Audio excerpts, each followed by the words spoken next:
사랑하는 성도 여러분, 우리는 지난 시간에 예수님이 세례 요한으로부터 세례를 받을 때 하늘로부터 음성이 들리게 되죠. 바로 내 사랑하는 아들이라 내가 너를 기뻐하노라는 음성입니다.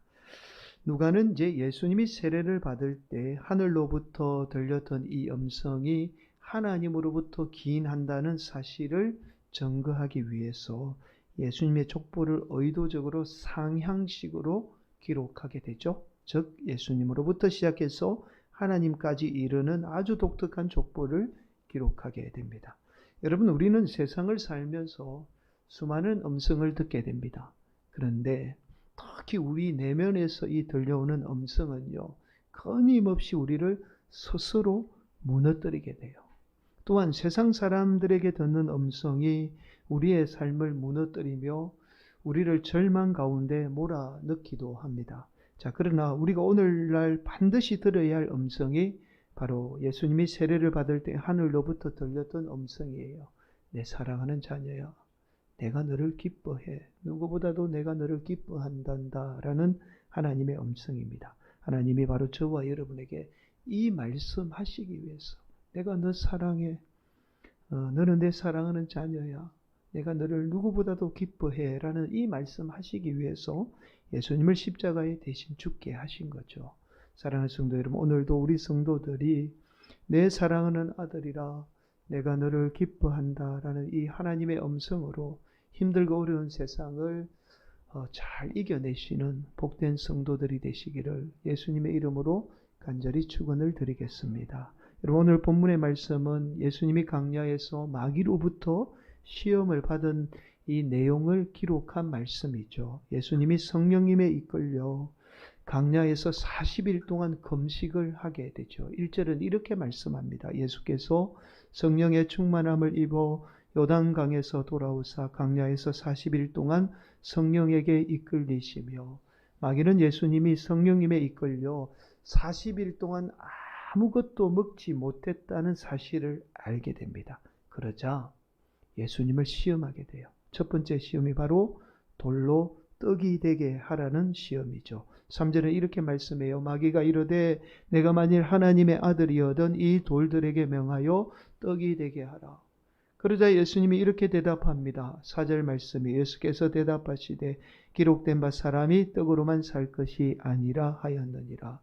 여러분, 이 말씀은 신명기 8장 3절의 말씀이죠. 이런 말씀이죠. 너를 낮추시며 너를 줄이게 하시며 또 너도 알지 못하며 내 조상들도 알지 못하던 만나를 내게 먹이신 것은 사람이 떡으로만 사는 것이 아니요 여호와의 입에서 나오는 모든 말씀으로 사는 줄을 내가 알게 하려 하심이니라.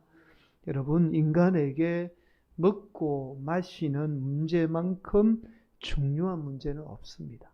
참 중요한 문제죠. 그러나 우리 인간에게 먹고 마시는 문제보다 더 중요한 문제가 있다는 사실을 지금 말씀해요. 바로 하나님의 말씀입니다.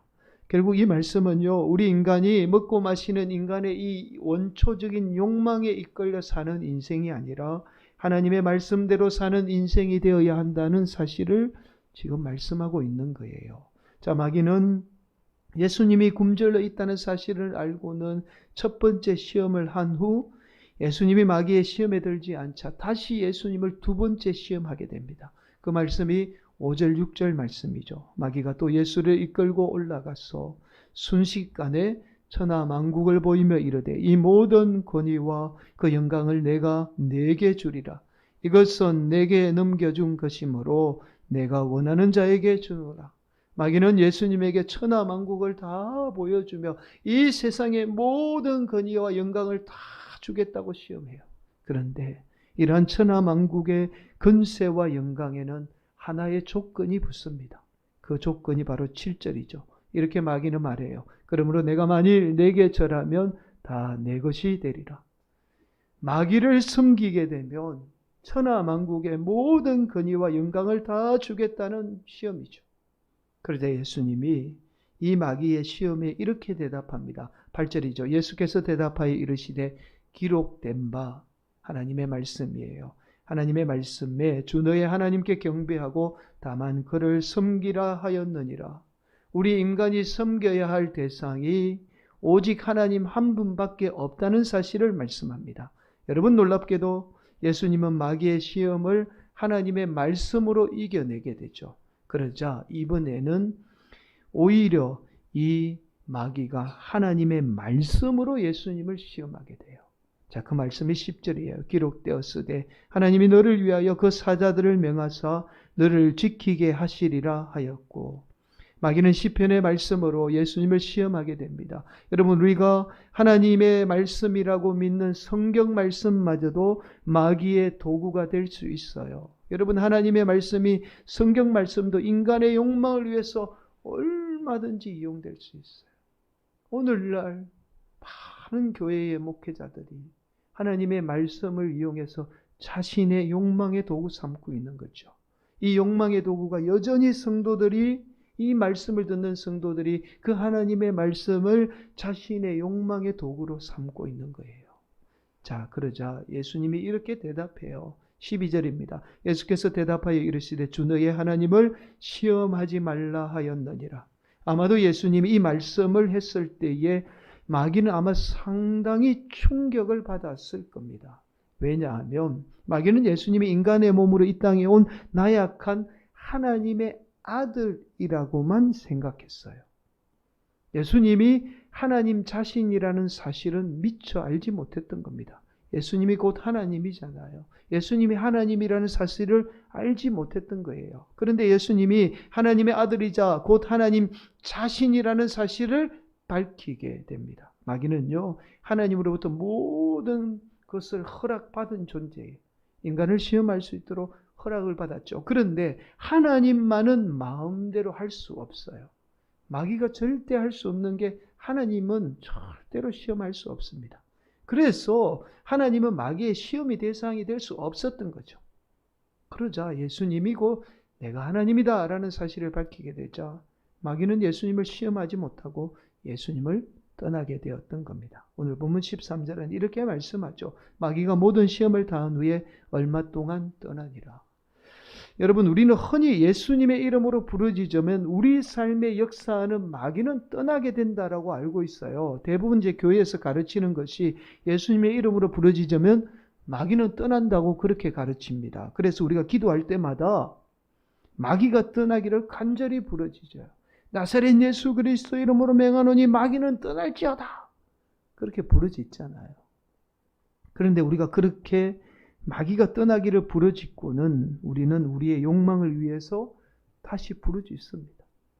무엇이든지 원하는 것이 있으면 부르짖기만 하면 얻을 수 있다는 이 가르침 때문에 내 욕망을 위해서 부르짖게 돼요. 내가 무엇인가 이루기 위해서 부르짖습니다. 우리 자녀들이 무엇인가 얻기 위해서 우리가 부르짖어요. 여러분, 이러한 기도가 하나님과 전혀 무관한 우리의 욕망을 이루기 위한 부르짖음이라는 사실을 알면서도 부르짖게 되면 응답한다라는 이 잘못된 가르침 때문에 우리가 부르짖어요.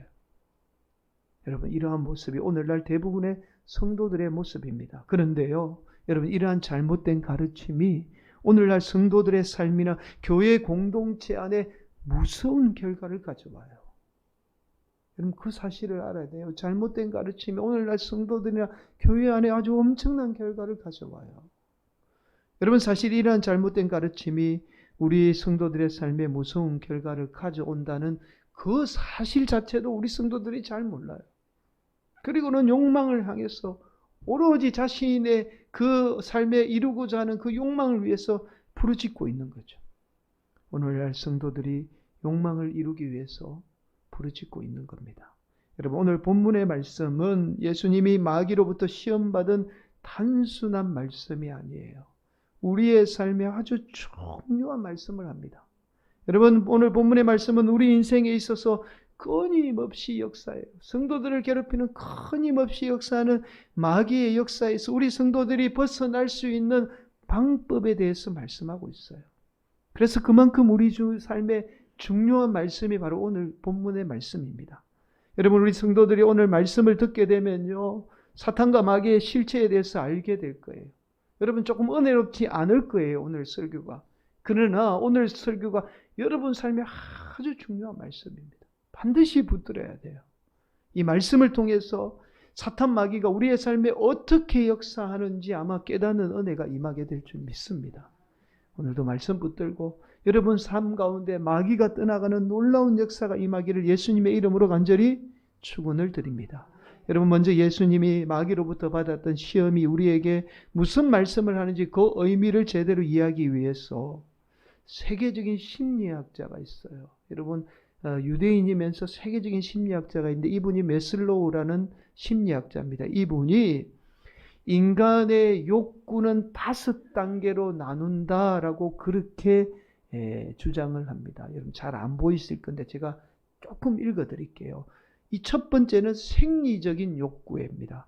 우리가 이게 허기를 면하게 되면 생명을 유지하는 욕구로서 가장 기본적인 의식주를 향한 욕구에 성욕도 여기에 포함됩니다. 인간의 가장 기본적인 욕구에 먹는 것, 우리가 말하는 기본적인 욕구입니다. 이 기본적인 욕구가 채워지게 되면 인간은 두 번째 욕구를 원하게 돼요. 그게 무엇이냐면 안전의 욕구입니다. 그러니까 위협, 박탈해서 자신을 보호하고 또 불안으로부터 회피하려는 욕구죠.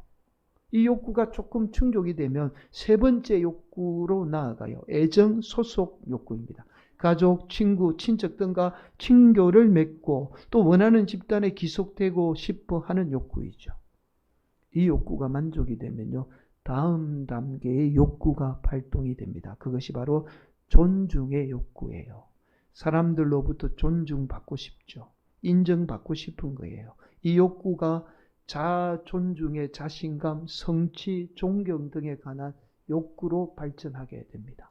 그리고는 이 욕구가 만족되면 마지막 단계의 욕구를 원하게 돼요. 이게 자아 실현의 욕구입니다.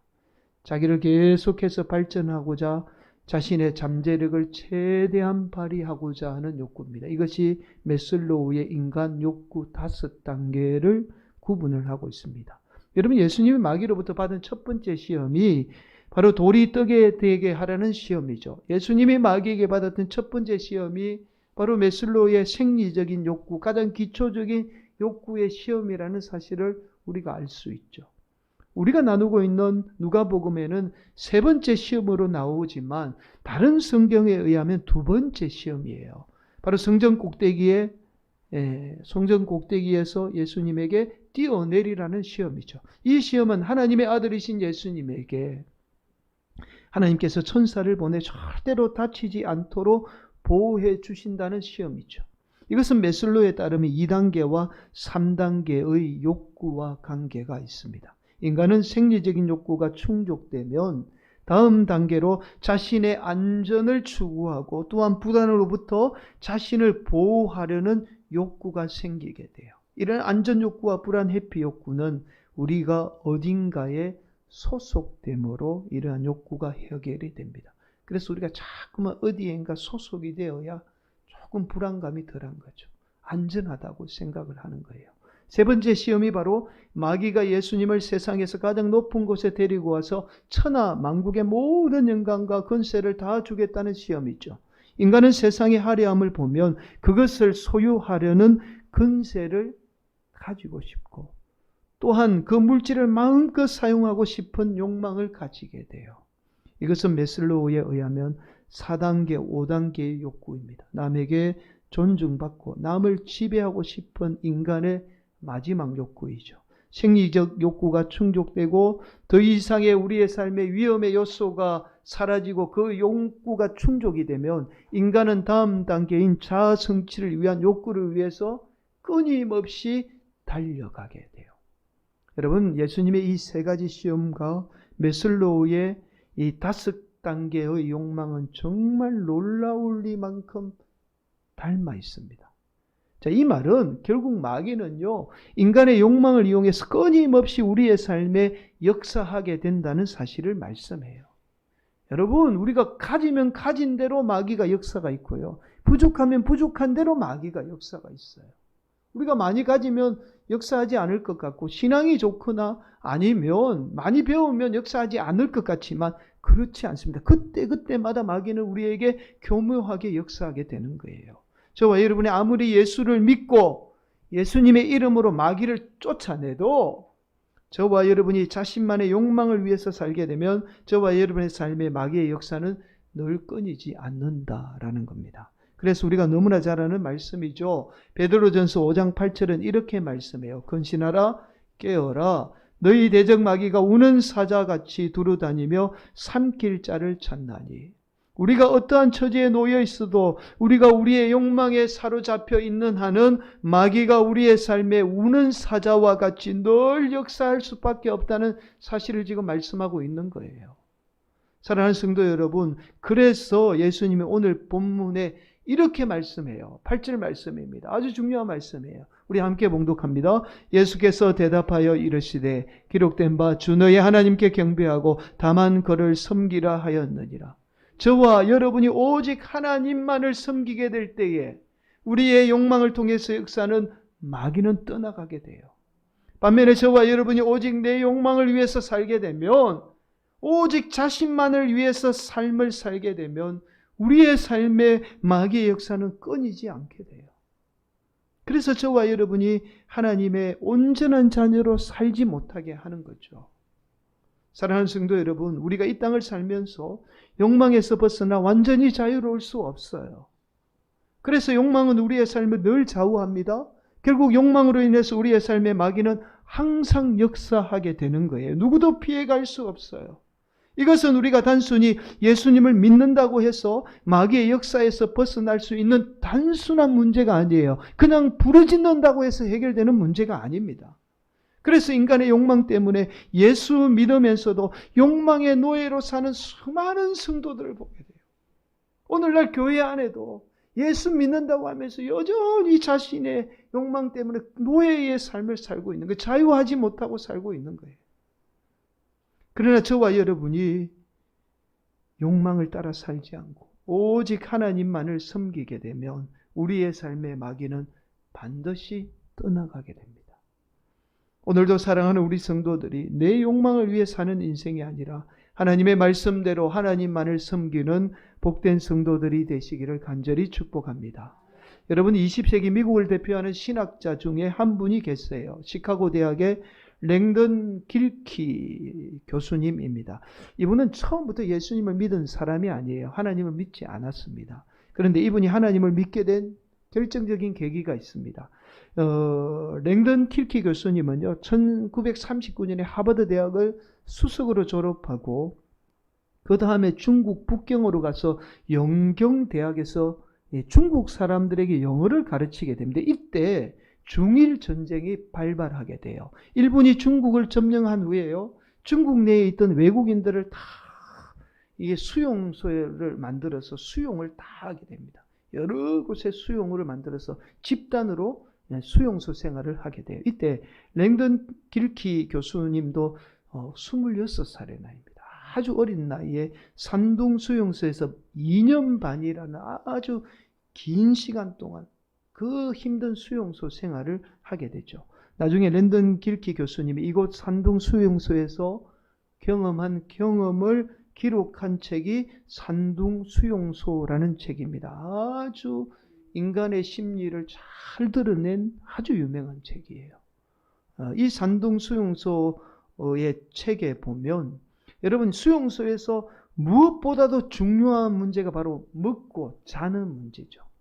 수용소에서 교수님은 그렇게 스스로 고상하다고, 외국인들이 좀 잘 사니까 중국에 가서 우리나라에 와서 참 고상한 척 했잖아요.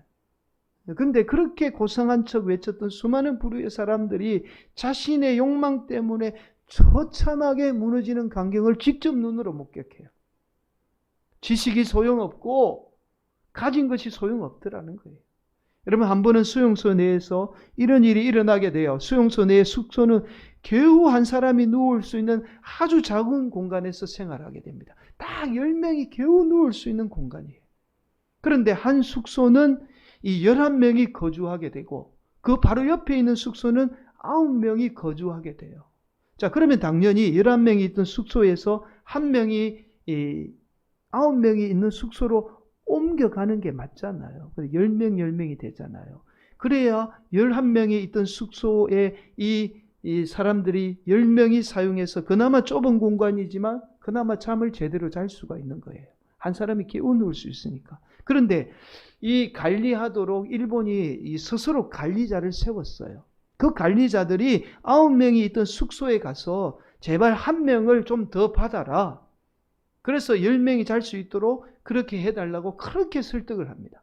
근데 놀랍게도요, 자신들이 조금 더 편하게 지내려고 다른 숙소에 11명에 있는 이 숙소에 1명을 끝까지 받지 않아요. 상식적으로 생각해도 10명이 머무는 숙소에서 10명이 머무는 게 당연하잖아요. 근데 받지 않아요. 상식이 통하지 않았던 겁니다. 자신들이 타인을 위해서 희생하며 배려하지 않고 끝까지 자신들의 욕망만을 생각했던 거예요.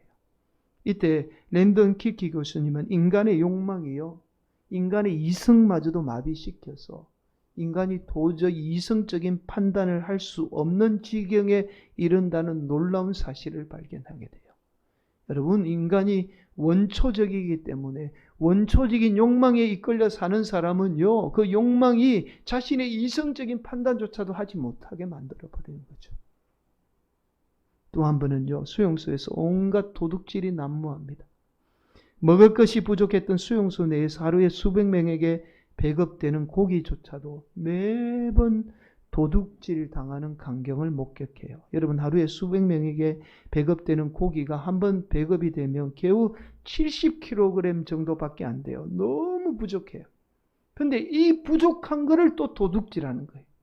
식당에서 일하는 사람들이요, 그거 자신들이 조금 먹기 위해서 그 부족한 고기마저도 도둑질해서 자기들의 욕망을 채우더라는 거예요. 죽어가는 사람이 고기를 먹지 못해서 영양실조로 죽어가고 있는데도, 그걸 뻔히 눈으로 보는데도 그 고기를 자신들이 욕망을 채우기 위해서 먹더라는 거예요. 남들이 먹지 못해서 죽어가고 있든지 상관하지도 않고 오직 자신들의 배만을 채우는 모습을 목격하게 됩니다. 그러나 놀라운 사실은 우리가 너무나 잘 아는 영화죠. 불의 전차의 주인공이에요.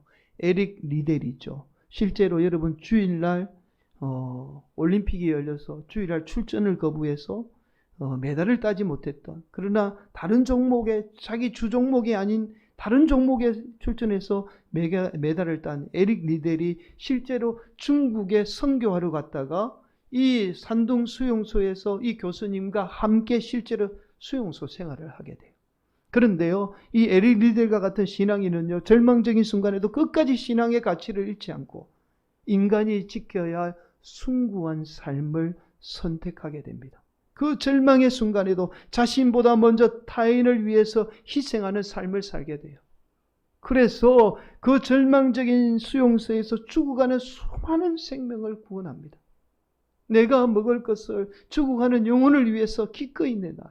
내가 배고픈데도. 이 모습에 감동한 랜던 킬키 교수님 또한 결국에는 하나님을 믿게 됩니다. 여러분, 이 산동 수용소라는 책에서 랜던 킬키 교수님이 이렇게 말씀해요. 인간의 삶의 의미가 오직 자신의 성취에만, 욕망에만 집중된다면 삶의 의미는 역사의 굴곡을 따라 위태로워지고 우리의 삶은 늘 의미 없이 타성에 젖어 오락가락하게 될 것이며 사탄 마귀의 유혹에 의해서 방향성 없이 살아가게 된다는 거예요. 또한 인간의 궁극적인 헌신이 자신에게 집중된다면 우리의 삶은 오히려 공동체를 파괴하는 역할을 할 것이다. 오직 하나님 안에만 불의와 잔인성을 일으키지 않는 궁극적인 헌신이 존재한다. 오직 하나님 안에만 영원한 참된 의미가 존재한다. 오직 하나님만을 우리가 섬기게 될 때에 나 자신도 살고 타인도 살리는 의미 있는 존재가 된다라는 거예요. 사랑하는 성도 여러분, 우리가 오직 나 자신만을 위해서 살게 되면 그 인생 가운데 마귀의 역사는 끊이지 않아요. 근데 여기에서 끝나면 그만이지만 그 욕망은 반드시 자신뿐만 아니라 심지어 가정, 자신의 자녀, 자신이 속한 공동체마저도 파괴하는 무서운 결과를 가져옵니다. 그래서 우리에게 십자가에 예수님이 피 흘려서 우리에게 교회 공동체를 주신 거예요. 마귀의 역사에 휘둘리지 않고 하나님의 자녀로 자신들을 희생하며 섬길 수 있는 공동체를 주신 게 그게 교회예요. 교회를 통해서 나 자신을 희생하며 타인을 섬기게 될 때 우리의 삶에 마귀는 역사하지 않고 하나님의 자녀로 온전하게 살아가게 되는 거예요. 우리가 아무리 부르짖는다고 해서 마귀가 떠나는 게 아닙니다. 예수 믿는다고 해서 마귀가 떠나는 게 아니에요. 오늘도 우리 성도들이 오직 하나님의 말씀에 따라 자신을 희생하며 타인을 위해 사는 복된 성도들이 되시기를 간절히 축복합니다. 이것이 바로 하나님만을 섬기는 하나님의 자녀의 모습이에요. 하나님을 섬긴다는 것은 나 자신이 아닌 하나님과 타인을 위해서 사는 삶을 지금 말하고 있는 거예요. 오늘도 우리 성도들이 오직 하나님만을 섬겨 우리의 삶 가운데 역사하는 마귀는 떠나가고 하나님의 복된 자녀로 사는 사랑하는 성도들이 되시기를 예수님의 이름으로 간절히 축원을 드리겠습니다.